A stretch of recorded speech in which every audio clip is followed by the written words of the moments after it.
and welcome to The Mastering Show. My name is Ian Shepherd. I'm a mastering engineer and I run the Production Advice website aimed at helping you get the best results recording, mixing and mastering your music. And as always, my co-host John Tidy is here. A pleasant change for me this week is that it's not dark. It's only been 3 weeks since we recorded our last episode, but that's been enough time for me. I'm looking out over a beautiful sunset here, because I guess something people may not realize listening to these shows is that we are, 8 hours apart? Is that right? Yeah, something like that, yeah.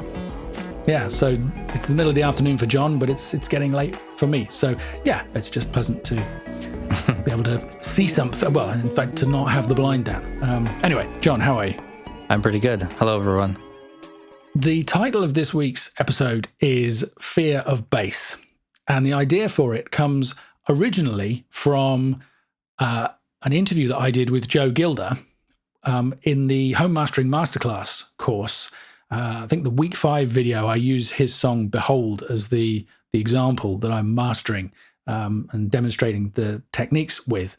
And on that course, every week, I interview the person who kind of let me use their song as a guinea pig for whatever it is I'm demonstrating.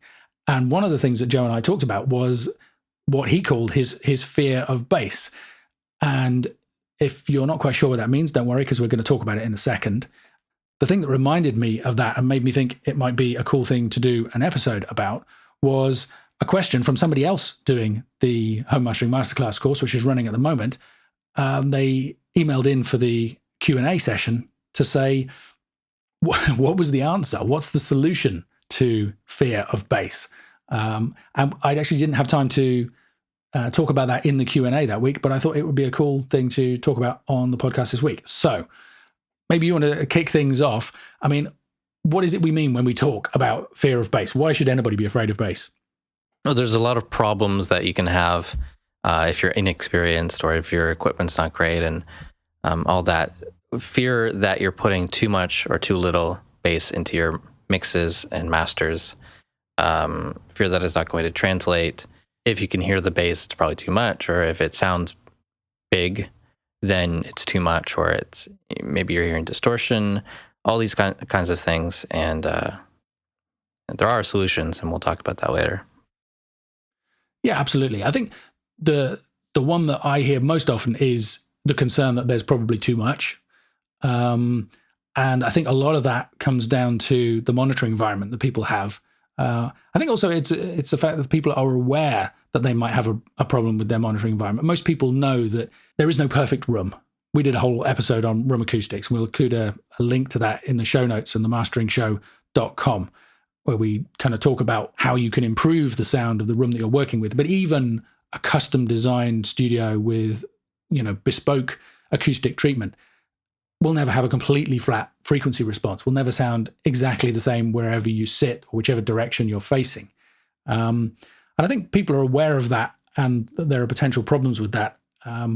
So the concern is if you hear a big boomy bass note in your mix or your master, is that the room or is that in the mix? And I think that causes, that's what Joe was talking about, this concern that things might be out of control and therefore he would be too cautious. And I think that's the main thing that we want to talk about. But also people, you often hear people kind of talking about mud, this kind of cluttered, thick quality especially in the low end of mixes, the low mids, which I guess is kind of the upper bass region, and further down and kick drum and bass guitar fighting against each other instead of working together. All of those things, like you say. So hopefully in this episode, we're going to be able to offer some solutions to help people with that. I think the first thing I want to get out of the way, though, is that one solution is not to high pass filter everything. That's a piece of advice that I hear over and over again, especially out there on YouTube. Have you come across that, John? Yeah, definitely. You can definitely do that too much. There are reasons to use a high pass filter, but I think something that people forget about is checking the phase after, because high pass filters definitely affect your phase. That's a good point. I think even before you get to that, I would be the advice that I've seen is often, well, just high pass filter everything, right? And the reasoning goes, well, if it's an acoustic guitar, for example, there's not going to be anything useful down low, so you might as well filter it out. And I mean, there's a certain amount of truth in that, but I would kind of turn that on its head and say, well, if there's nothing down there and it's not causing a problem, what's the point in filtering it out? Because I think the thing that people kind of neglect is that unless you use a really sharp filter slope, you know, a really steep kind of 24 or 36 dBs per octave or something, in order to get the filter at the right frequency so that you're cutting out enough of that really low stuff, it will have some kind of audible effect, even forgetting about the phase effects, going quite a way up into the frequency range. So if you put the crossover of a low cut filter at maybe 50 hertz or something, it could easily be having an influence up at 100 hertz or even higher. And it may only be a slight reduction, but I think if you kind of follow the advice to do that to everything in the mix, I mean, the reason they say that is that if there's nothing happening at those frequencies, then there can't be a problem with them in terms of building up or creating mud or kind of, you know, you hearing the wrong thing because of the monitoring in your room or whatever. It's like, if it's not there, it can't be causing you a problem. So you're saying that by filtering everything, you're creating the problem that you were trying to avoid? Not so much the problem you're trying to avoid, but you're creating a different problem, which is just that you have no genuine... I mean, there's so much goodness in the low frequencies of so many instruments. I guess, for example, I mean, even an acoustic guitar, even if you're playing so that the fundamental frequencies of the notes is not that low down, actually there's the kind of the deep percussive sound of the strumming. That's part of the sound. You can take some of that away.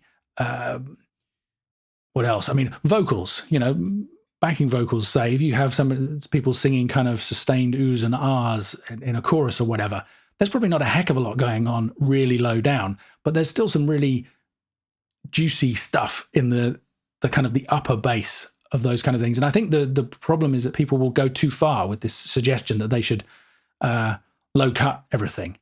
And they just end up with, so the idea is you low cut everything except the thing that you want to be bassy. So for example, you kick and the bass, you keep the full frequency range, and then you low cut everything else. So there's nothing to interfere with those instruments in the mix. I mean, that's not necessarily bad advice, but the risk is that if you set all of those filters a little bit high up, especially if maybe your monitoring or your room is meaning you're not hearing quite as much of what is good about those things before you filter them, then you kind of have this, it's hard to describe it. It's almost like half of the mix is kind of all high and middly and jangly, and then there's this huge deep thing going on elsewhere. You know, it doesn't gel. It's disconnected. Exactly. It's like you have a set of speakers where the crossovers don't match perfectly or something, and there's almost like a hole in the frequency response, or just things don't sound as nice as they can do. You know, I mean, for me, the kind of classic sound of a low cut filter is you know, a little speaker that doesn't have any genuine bass response. So high pass filtering everything is not the solution. There are times, I mean, for example, when you definitely would want to use a low cut filter if you have a singer who is tapping their foot next to the microphone and causing, you know, a thudding sound to be picked up through the microphone stand every time, you know, if the floor has a little bit of give in it, for example. Or if you have an acoustic guitar where somebody is strumming it really hard and you just have this kind of big thudding thing that doesn't really add anything percussive and it's overwhelming everything else. Those kind of problems that you want to sort out would definitely call for a low cut filter. Almost everything else, I would say a low shelf or a gentle parametric is a better way to go, because you can temper the issue that might be hearing of, you know, a bit too much going on in those frequencies. I think a high or a low cut filter is a really aggressive bit of processing to put onto an audio signal. And then, of course, you come into the other issue you mentioned, which was phase, where if you have if there's some spill between different elements in a mix and you have low cut filters at different frequencies causing the phases to change, that can cause all kinds of weird effects when you kind of try and blend those together in the mix as well. So yeah, I often run into that with two microphones on a kick drum. So I might want to favor one microphone for the kick attack, and I don't want any low end in there. And then the other one I want just kind of like a deep low bass. And if I use filters to do that, often the phase relationship that they would have when they're flat is very different. So sometimes I have to invert the polarity opposite of what it originally was before EQ. And so that's something that I know that people don't check.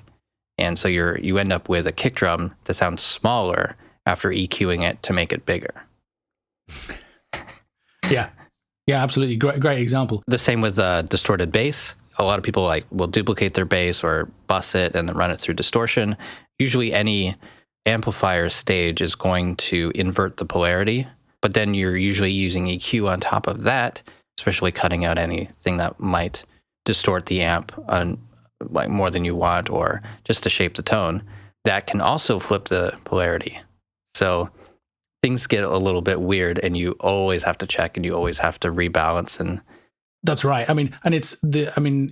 It's also not just a simple flip of polarity, right? Because often the it's phase not. changes continuously at the 3 dB point in the filter. So if you have a low cut set to 100 hertz, say, it's not like the phase suddenly changes at 100 hertz. It gradually shifts from wherever it started to wherever it ends up, kind of above and below those frequencies. And whenever you blend all of those kind of things together, you can cause all kinds of problems. So definitely worth. Every time you check that filter, like if you're just comparing 100 hertz to 85 hertz for that filter, you might have to change the polarity again because of the way it blends with the other tracks.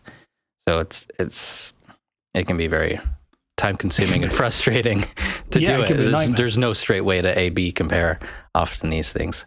Yeah, it doesn't always solve the problem. It often makes another problem. And if we have a lot of tracks that are high pass filtering at the same frequency, we might end up with a buildup at the corner frequency. So we kind of have a boost at 100 hertz a little bit instead of, and it's kind of more gently rolling everything off. And we probably don't want that because we might end up with one note that really rings out.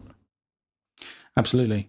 I mean, one possible solution for all of this could be to use phase linear EQ. You wouldn't want to do that in a recording situation. You could possibly do it in a mixing situation if you didn't mind the latency that it introduces.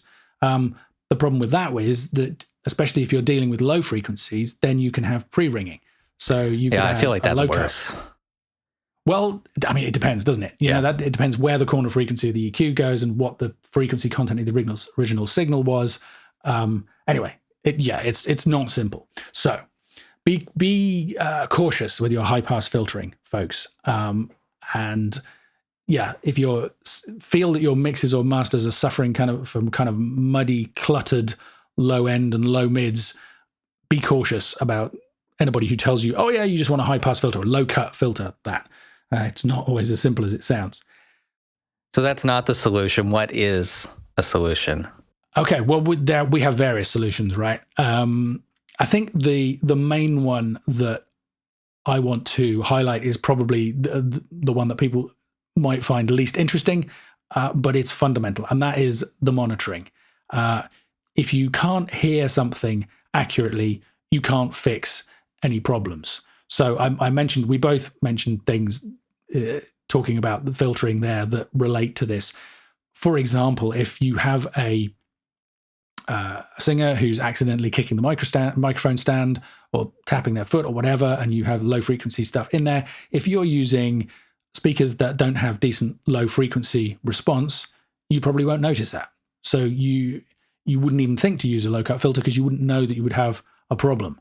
It's only when the mastering engineer hears it, or possibly when you hear it being played out on some other system that does have that low frequency content, that you realize what a huge mess there is.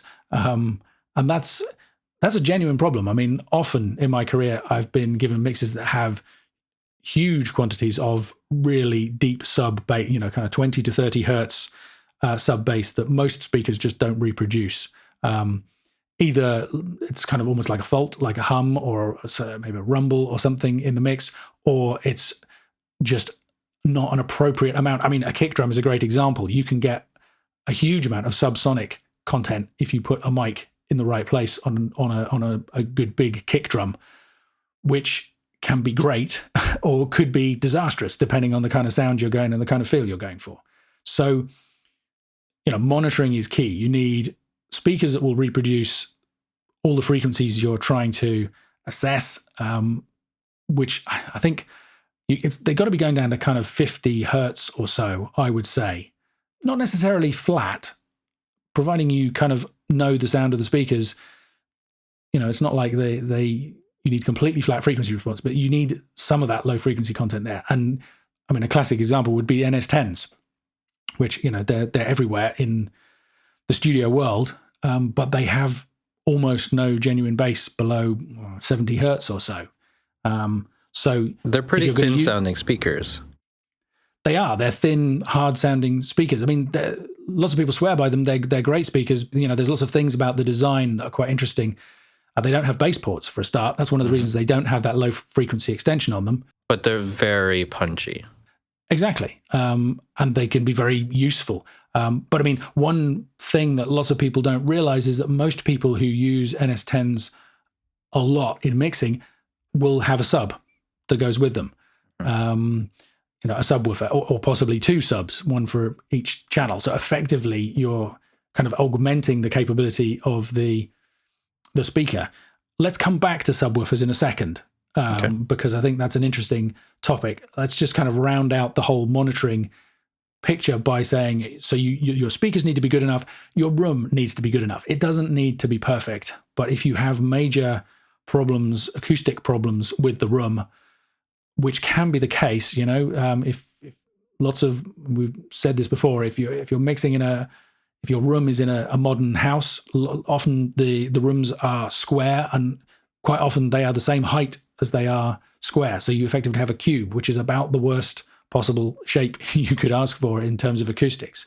And that can cause pretty significant acoustic problems. So you can have huge hole, even if the speakers are pretty flat and have decent frequency response, when you listen to them in the room, you're not going to hear those accurately because it's the sound of the speakers is being colored by the room, and that will get in your way of you hearing what you're doing and making good decisions. And one solution to that, I think everybody needs a certain amount of acoustic treatment. Maybe we'll talk about that in a minute as well. Let's go back to the whole thing about subwoofers. Do you have subs in your studio? Yeah, I use a Yamaha HS series sub. It's not a high-end sub or anything, but it did make a big difference. And up until the point where I got to actually use it in my own studio by borrowing it from a friend, and then I later bought it from him, I was convinced that I didn't need or want a sub. And I was completely wrong. So now I wouldn't want to mix or master without a sub. So can you give an idea? Obviously, probably everybody listening knows a subwoofer is basically just another speaker that fills out the frequency range that your main monitors may not have. So NS10s roll off at around about 70 hertz. If you add a subwoofer, you can add that low frequency content. And one of the key things about the subwoofer is the crossover, the transition between the sub itself and the main monitors. And a lot of subs, you will actually plug the input signal into the sub first and then take the output from the sub to the speaker. So that crossover and all the filtering that's involved, we're back on the topic of filtering, is handled by the sub. So at least you won't have, you won't be accidentally overlaying the same frequencies from the main monitor and the sub itself, right? You want to get as smooth as possible a transition from the sub to the main speakers. And the better subs have polarity controls, and I think the one from Focal has continuously variable phase control. It's pretty cool. Okay, that's interesting. Yeah. So it just fills out the bottom end. When it's loud, you can feel the music a lot more. You can feel the punch of the kick drum.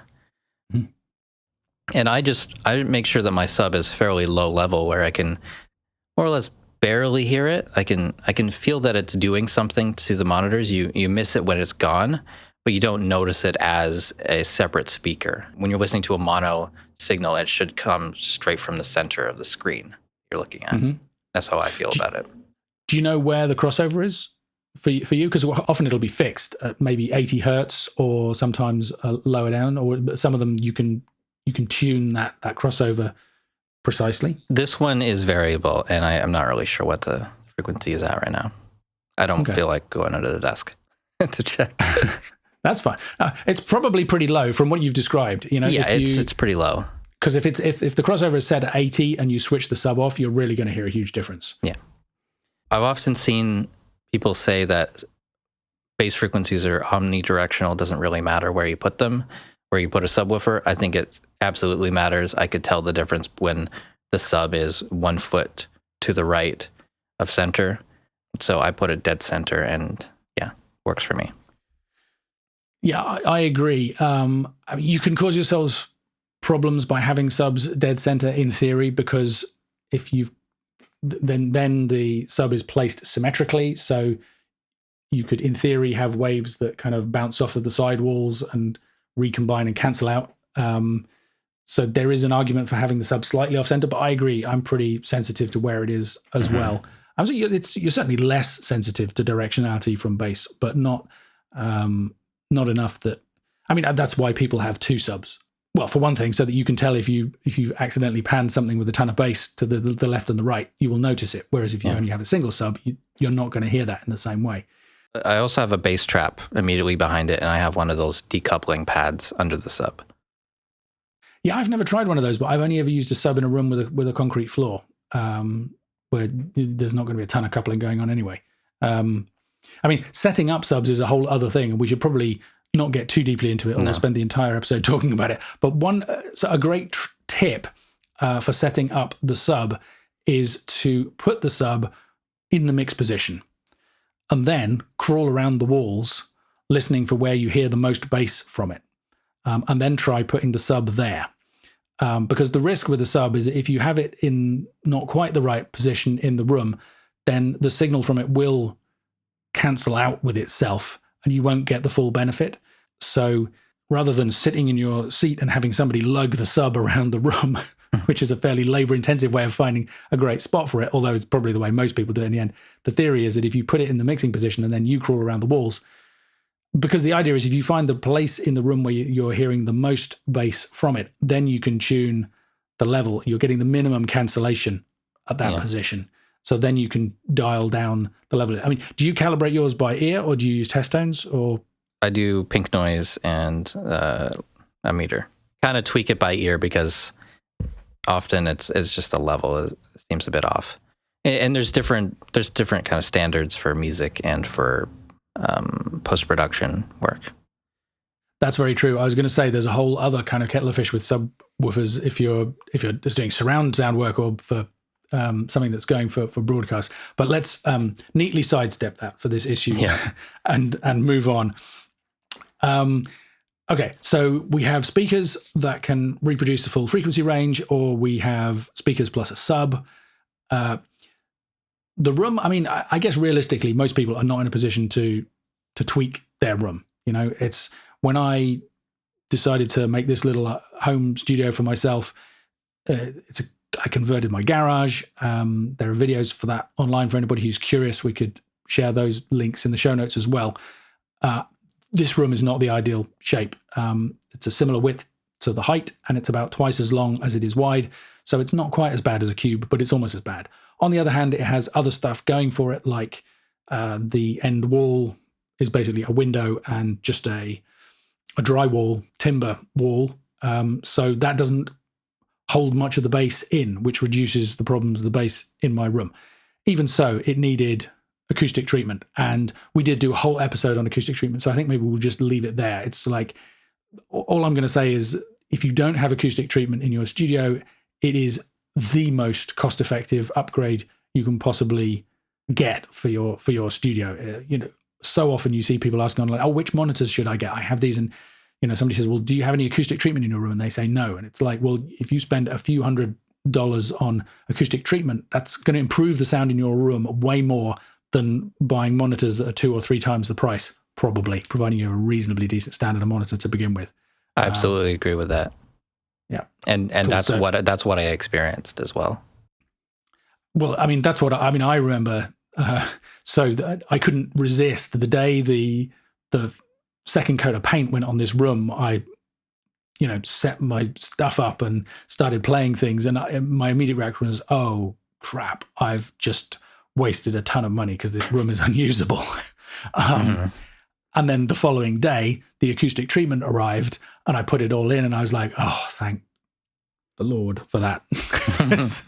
It is usable after all. It can make that big of a difference.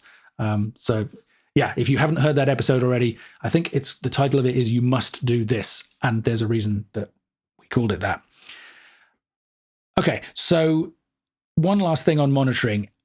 Even if you have full range speakers and you've got some acoustic treatment and if you're using a sub, you have it set up, it can still be tricky to know whether what you're hearing is 100% reliable. So one other thing that can be helpful is to get a good quality pair of headphones and use that for comparison. And funnily enough, that's another question that came up in the Q&A on the Home Mastering Masterclass this week was, what does it mean when people say, oh, I'm going to check the low end on cans?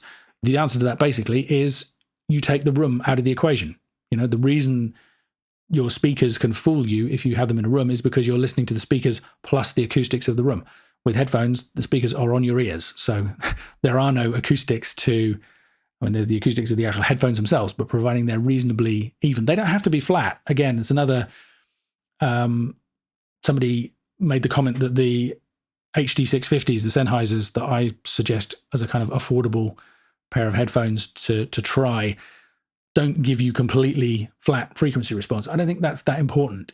You need to know what the frequency response is, and you need a response that doesn't kind of have huge boosts. I mean, some headphones just have massive variations in level over the frequency range. They're just going to confuse you. You need a pair of headphones that's good enough that what you're hearing is more reliable, or at least as reliable as what's in your room. But they don't have to be perfect. And then it's just a question of comparing the two. I don't often have to check bass on headphones, but if I do, then it's basically a question of, okay, well, that sounds good to me in the monitors. Let's put the headphones on. That sounds a bit strange. Take the headphones back off. My experience is usually if there's something not quite right, if you hear it in the monitors and the headphones, then you need to deal with it. And if it's just one or the other, then it's probably not an issue. Is that something you do? Do you use headphones to check bass, or is it you just use them for kind of clicks and distortion, that kind of stuff? Yeah, the headphones I use are more sensitive to like little details. But when you put the headphones on, you should hear, it should be the same relative balance to what you're hearing in the monitors with the bass, but with a little more detail. Like maybe like the note attack is a little more crisp, things like that. But I'm just not in the habit of doing the low end checks with the headphones. I'm usually listening to like heads and tails of songs. And that's where I check the most. Yeah, which is probably because you have a sub and some acoustic treatment. So, exactly. The room is working for you. But yeah, having some headphones or even an alternative set of monitors. Sometimes just like if you're in the habit of listening to your music in the car or on maybe even earbuds if they're decent quality, or if you have a hi-fi set up somewhere else in the house or boombox or whatever it is, getting another perspective can be helpful. We talk about all kinds of strategies like that way back in the beginning of the podcast, episode 2 or 3, the 3 M's of mastering. One of the M's is monitoring, and there are some suggestions in there. So if you're interested in that topic, you can dig a bit deeper there. And of course, as we're listening on different monitors and headphones and things like that, we're supposed to be checking on reference tracks as well. Whatever tracks that the artist sent us to compare to, or our favorite mixes that are sound balanced and all that kind of stuff. We should have some low-end references, so stuff where the bass just really sounds awesome, and it sounds awesome everywhere you go, every set of headphones and speakers, and then compare your tracks to that. Yeah, absolutely. I mean, and actually that kind of answers one of the big questions that people have. It's, the title of the episode is Fear of Bass, and the question is, when do we kind of have to stop feeling pleased by the amount of bass that we're hearing and start being nervous about it? And I think the answer to that is when it's more than you're hearing in your favorite reference tracks. Yeah. And I think that's something that I asked you in the Home Mastering Masterclass. Like, what do you do if the bass in your mix sounds better than the reference tracks? And you told me that it can't, because the reference tracks sound great for a reason and that they translate well. Then you can't beat the reference track, because you're just probably ruining your mix. Yeah, well, that's the idea of the reference track, right? If the reference track is the goal, and you then compare your song with it and you have more bass than the reference track, that's too much bass by definition, because the thing that you said you want to sound like is the reference track. So it might be kind of superficially pleasing. I mean, because the risk is, you said it, that it won't translate. It's like it could sound awesome in your room. Or one type of headphones, or yeah. Yeah, I was going to say Beats headphones, right? Beats headphones have a big boost in the low end because people like that. People who like Beats headphones like that. That will work if you have a balanced frequency response going in, because it will just sound the way people like to hear it on those headphones. But if you have a track where actually there's a bit too much bass, that could sound like overwhelmingly too much bass on the Beats headphones, or in a car where you've got massive woofers in the boot. Those cars where the bass comes in and the whole thing starts sort of vibrating gently on the suspension. It's that's just, it's going to be too much at that point. And the same thing applies to other frequency ranges as well. If the song you're working on sounds like, the high end is so much clearer and brighter than my reference track, chances are there's going to be a system out there where it just sounds really harsh and brittle. Mm-hmm. Reference tracks are a great way to calibrate your ears. The chances of getting a perfect monitoring system in a home mastering environment are pretty limited. I mean, you could argue there's no such thing as a perfect monitoring system, but almost any monitoring situation will have strengths and weaknesses. And the way that you figure out what you have and how to compensate for them is to use reference material to figure out what you want to be hearing, and then balance stuff against it. You can cope with almost any problem if you use reference tracks carefully. And of course, as always, my favorite caveat about reference tracks: you need to loudness match them first. So. It needs to be in a similar genre. It needs to be a reasonably similar style so that you're not comparing chalk with cheese. And then you want to measure the loudness of your reference track and turn it down till it's around about the reference level you want your final master to be at.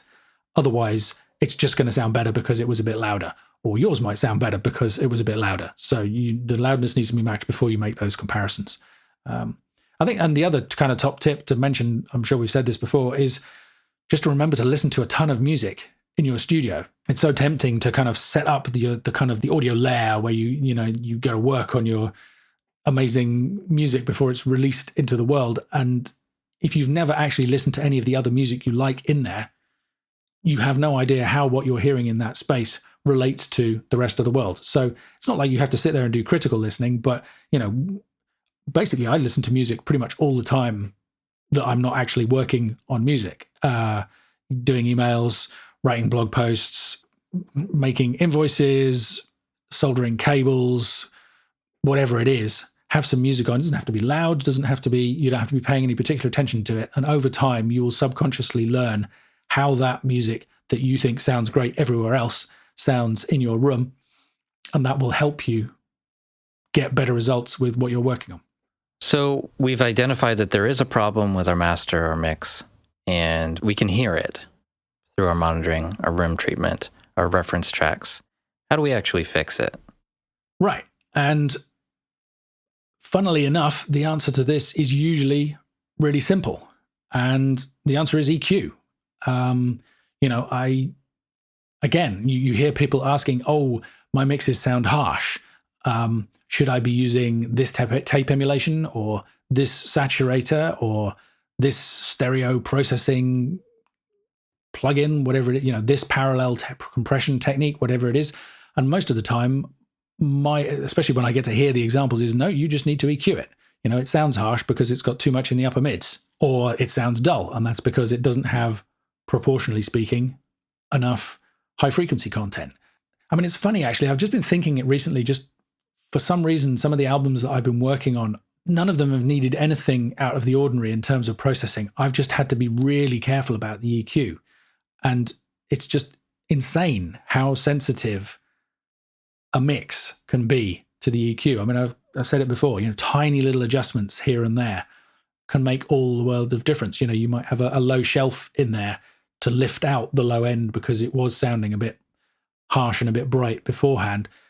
Maybe tuning where exactly that slope kind of crosses over up or down by 50 hertz might completely transform things, because if it's a bit high, then it lifts out the low end of the guitars and makes things worse. And if it's a bit low, it doesn't bring out the low end in those guitars enough, and everything sounds a little bit hollow and a little bit thin, and you get it just in the right place and it just works. And it's kind of that simple. And you can't get the EQ right until you've got the monitoring and the acoustic treatment and you've got the right reference tracks to compare with, all of these things working. But once you have got those things, EQ often is the answer. Another question that came up in the masterclass Q&A this week was what to do if you have a track where the kick drum is really booming out. And I talked about a whole load of different strategies that you might be able to use to solve that. But the first one is, well, maybe actually it does need a -4 dB notch EQ at whatever, 70 hertz or something, to tame it. And actually maybe that will suit the rest of the track. It's kind of, you might feel nervous about making quite a dramatic change like that because you think it might mess up everything else. But if somebody has supplied a mix that has that problem in the kick drum, it's quite possible they're hearing the same problem in everything else because it could be to do with their monitoring or their room or whatever. So I think EQ would always be the first port of call. It makes me laugh because people talk so much about analog warmth. And sometimes it's to do with tape saturation and, harmonic distortion and this, that, and the other. But often it's just to do with the EQ balance. It's about having enough of the low mids and enough deep bass in there to balance the high frequencies, and as much as a dB either way can kind of make all the difference. Is that something you've found yourself? With the analog modeled stuff? But just with EQ in general, just with mixes kind of being sensitive to very small changes. Yeah, I think when we're EQing on the master, small changes make a bigger difference than if you were EQing like just the vocal, things like that. I don't know what else to say about it. it feels obvious, but yeah, like a light touch sometimes is all you need, but sometimes there's a big problem that's across like the entire project, and you need to be more surgical and you need to be more careful and definitely check with your reference tracks. Make sure it's just give yourself a sanity check. And sometimes you need huge changes even within a project. It doesn't necessarily have to be a massive change for the whole project. It might just be one song where actually it needs, 4 or 5 dBs extra bass in the low end. And you need to be careful. If you push in a huge low frequency shelf to bring up the bass and suddenly all kinds of problems start leaping out at you, then maybe that wasn't the best solution. So, but if you do that, sometimes I kind of have people kind of say to me, well, is it okay to do this, whatever this is? And I kind of say, yeah, well, if it works, if it makes it sound better and it's not causing any kind of other problems, then yeah, absolutely. That's completely fine. I mean, we were talking about subwoofers earlier on and you were laughing about the fact that every so often you accidentally, will knock the cable out. And because your sub is not doing a huge amount to augment what the rest of the monitoring is doing, you might not notice for a couple of hours and then kind of think, oh, that's why everything sounds wrong to me. That can happen to people. Maybe, on the third day of mixing, the rabbit chewed through the cable to the subwoofer or whatever. And so they mixed the whole song and it just had too much bass because they weren't hearing as much as they expected. You never know. Yeah, a lot of people have good speakers, but they'll put them in the wrong spot, or they won't have them on stands. They'll have them on a table rattling everything. Or you get that comb filtering from a speaker being close to a hard object. Mm-hmm. Or they've got not really a low frequency problem, but like they might have a leather back chair that reflects highs straight back into their ears. And then they're mixing everything too dull because of that. So all kinds of things. Yeah, and I mean, that's absolutely. And that kind of, again, maybe this is too simple, but I think it's worth saying. The title of the episode is Fear of Bass, but everybody wants, that big, fat, satisfying, solid bass. But it's all about balance. If you mix something, if for some reason you're hearing too much in the highs, you will mix with too much bass. If you're not hearing enough of the highs, then you might not add enough bass. It all comes back to getting the monitoring as good as you can. And comparing carefully with the reference track. So we'll probably end up like a broken record at the end of this. But so EQ is fundamental and should be the first port of call. I mean, one common problem that I find if you EQ a master, especially, let's say, you feel like you want more low end in the bass guitar.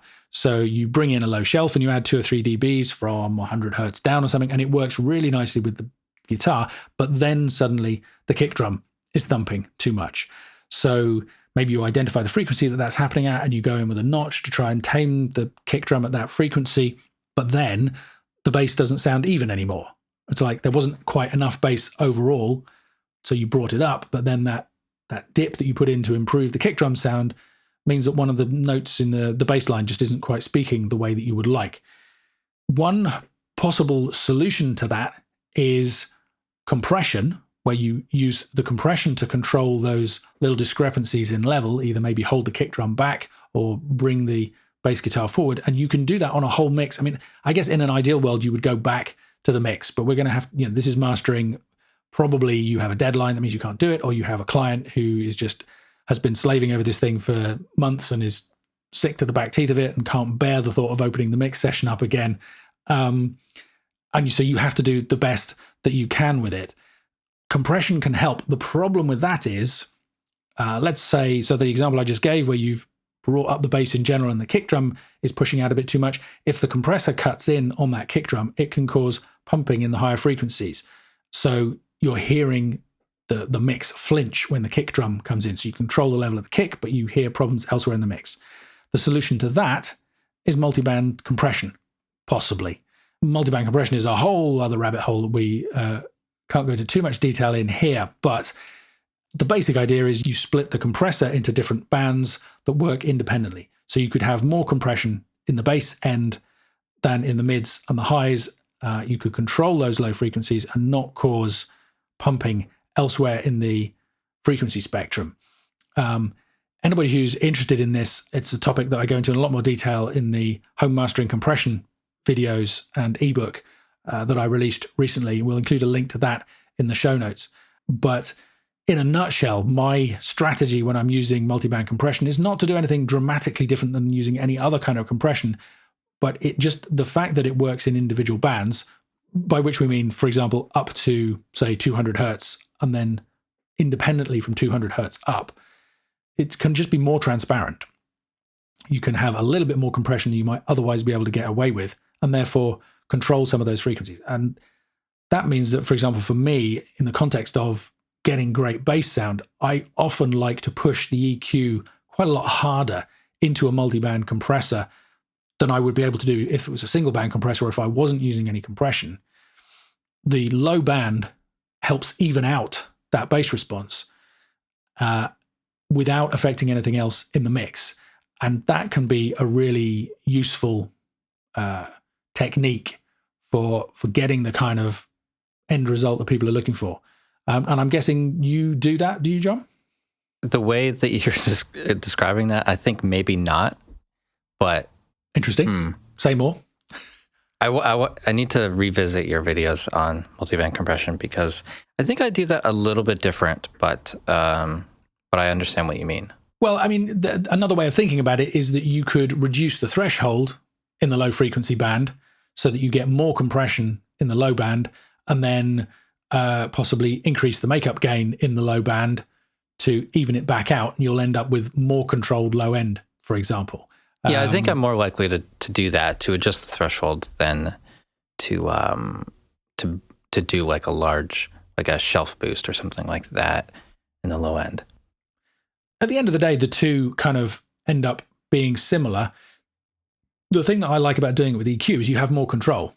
So another nice little strategy in terms of EQ, which goes back to the kind of the analog days with the kind of Pultec style EQs, where you can boost and cut at the same frequency, but they don't cancel each other out. So you end up with this, if you imagine the frequency response, you might see something that is higher generally in the low bass, then it dips down lower than it started and then kind of evens back out. That kind of frequency response could work really well in the kind of situation that I was talking about, where you want to bring up the low end in general, but you want to control a particular frequency area in the kick drum. I like to do that using a digital EQ because it gives you even more control. You can absolutely focus in on the frequency ranges that you want.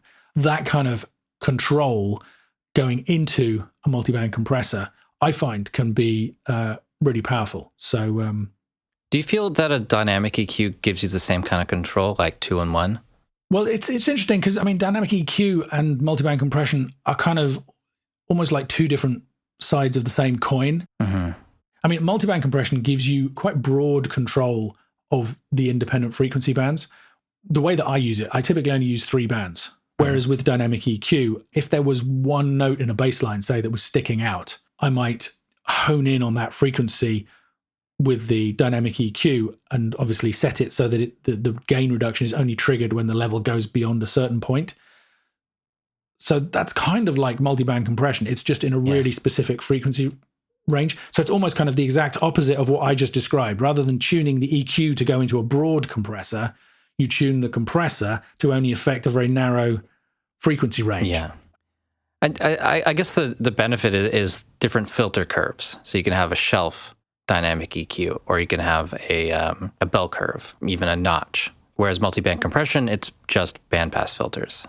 Yeah, it's interesting because often people say to me that they only use multiband compression to fix problems, whereas I quite often use it just to kind of get a sound. Whereas if I wanted to fix a problem, I might reach for a dynamic EQ. It's like all of these things. There are lots of different ways of approaching the same problem, and it comes down to, whatever you were taught, or the strategy that you came up with first, or the material that you're using. So they're all kind of different ways to crack the same nut, I guess. Yeah. A bit like, I don't know, choosing different crossfade shapes in a digital editor, or do you learn one compressor really well, or do you have a range of 10 compressors and pick the perfect compressor for the song you happen to be working on? It's like neither one of those approaches is right or wrong. They're just different ways of working, and different things will feel more or less intuitive to different people. Actually, that's something that we go into in some detail in the home mastering compression course. So again, people might want to check that out.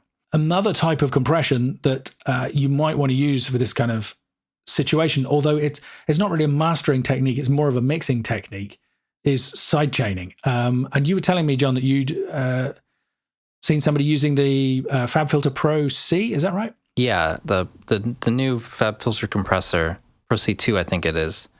It has this way of being incredibly fast with the attack and release. That's not really possible in any other compressor, while also being perfectly clean. So usually if you have your release set really fast, it's going to just distort when there's any amount of gain reduction happening. And with this one, it's totally clean, and you can have almost infinite gain reduction, and there's no harmonics being added. I don't know what they're doing, but it works really well. You do need to rely on the look ahead for that, but and this would be like a mix thing. So you would put your Pro C2 on, let's say, your synth beds, and you have your kick drum or a ghost trigger track or something like that. Something that will create a thump into the compressor's sidechain input that will turn down your synths every time that happens. Every time the kick drum happens, every time the snare drum happens, whatever you need. It'll turn down the synth bed by a very specific amount and come back just when you need it. You can have it set up so that if the kick is, the body of the kick is 50 milliseconds, you can have that synth come back up right at the end of that, really smoothly and without distortion. And I wish I had some other like free alternative things for that, but it seems like that one compressor is the only one that can do that cleanly. Now that's interesting. I think I have the Pro C. I don't know whether I have the Pro C2 yet. So I'm going to have to check that out. It's definitely a mix technique. I think you explained it pretty well.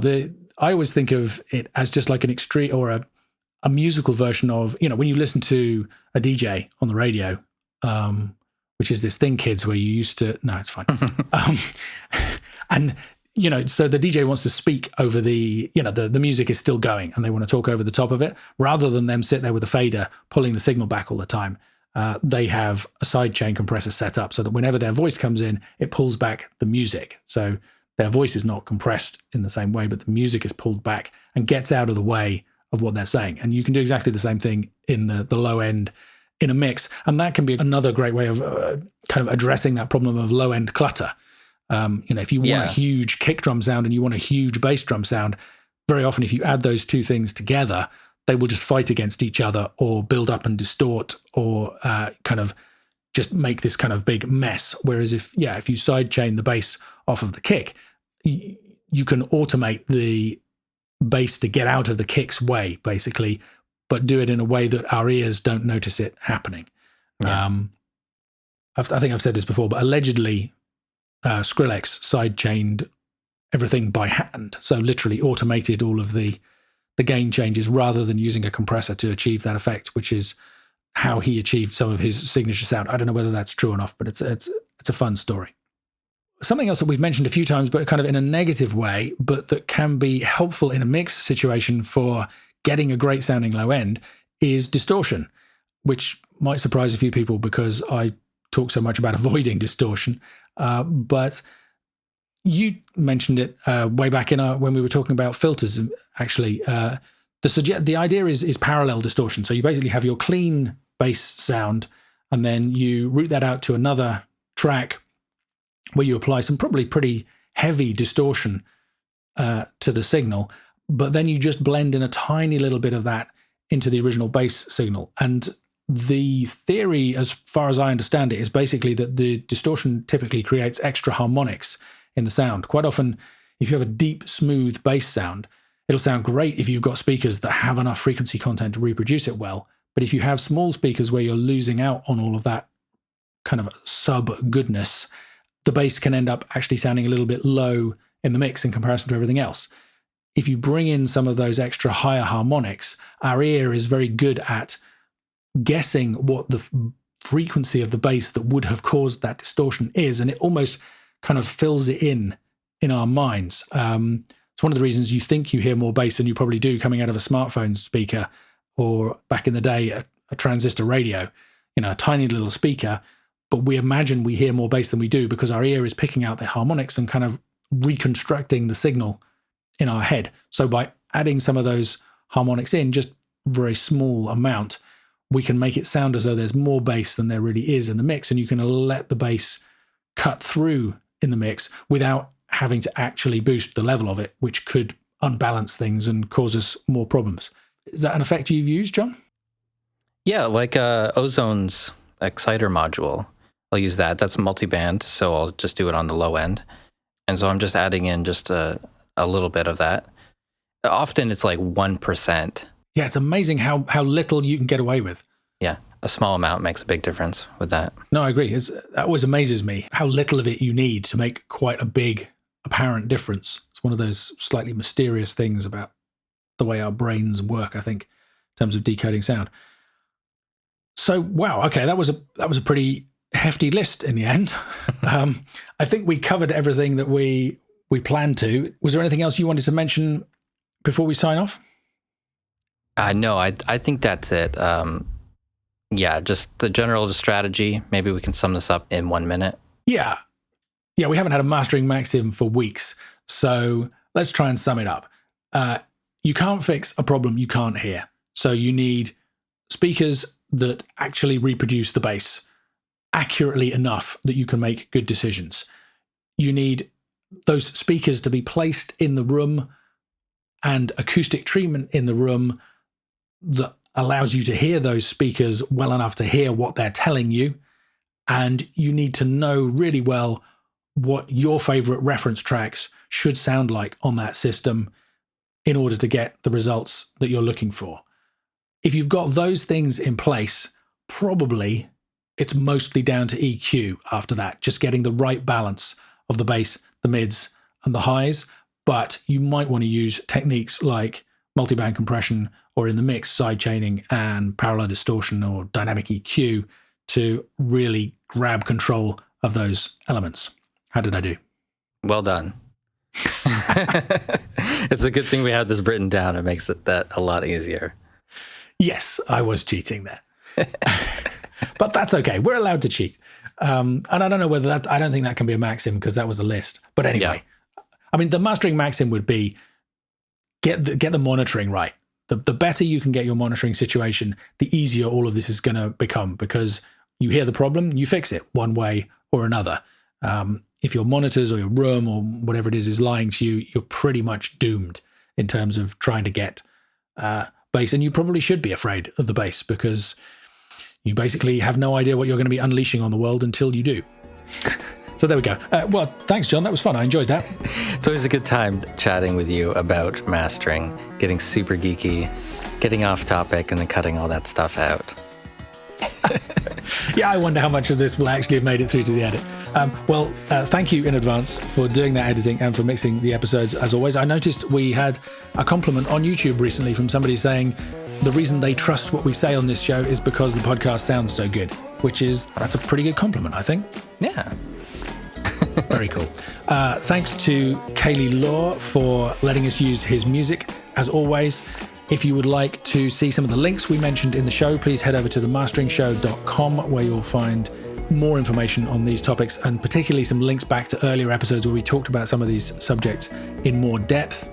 Please also leave us a rating and review if you liked the show or think other people would enjoy hearing it. Just go to themastering.show.com/review. And thanks for listening.